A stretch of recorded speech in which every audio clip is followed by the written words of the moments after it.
Aboriginal Geometry by Gabrielle Sullivan. Today I will be exploring how geometry and measurement are used within Aboriginal and Torres Strait Islander cultures in Australia. According to Australians Together, First Nations people were the first mathematicians in Australia. For thousands of years, Aboriginal people have embedded geometry as part of their daily life, land management, arts, and navigation. Rather than using abstract formulas, this mathematical knowledge focuses on patterns, spatial reasoning, symmetry, and reflection. Although geometry is often viewed as a Western concept, Aboriginal people have used these geometric ideas within their own cultures and knowledge systems. Firstly, one of the clearest examples of geometry in Aboriginal culture can be seen in Aboriginal art. But before I explain any further, I would like you to look at this image and think about these questions. What do you notice, and what shapes and patterns can you see? Dot paintings use points and lines to represent journeys and pathways across country.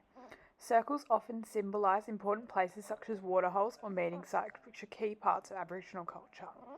These artworks display repetition, patterns and symmetry, which are created through the careful arrangement of shapes and symbols.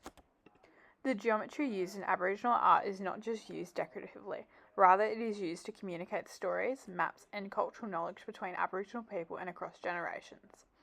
Artists must be careful where they position each symbol so that others can correctly interpret the meaning of the artwork, demonstrating strong spatial awareness and problem solving. This demonstrates how mathematics can be practical while also displaying a deep connection between storytelling and culture, which also aligns with the Aboriginal 8 ways of learning, in brackets story sharing. Geometry is also evident in Aboriginal navigation and astronomy.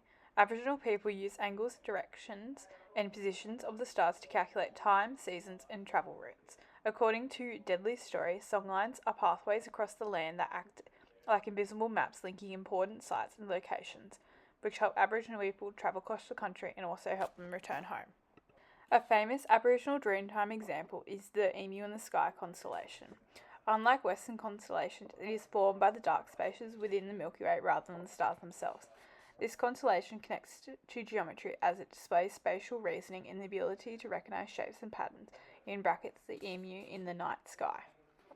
The emu in the sky helps Aboriginal people know when to collect emu eggs, travel safely, and navigate across long distances, which were real-world problems for the population. Geometry was also used in Aboriginal tools and engineering. The Birrawina fish traps in New South Wales are amongst the oldest human-made structures in the world. Stones were carefully arranged using lines and angles to guide fish into the traps as they travelled downstream.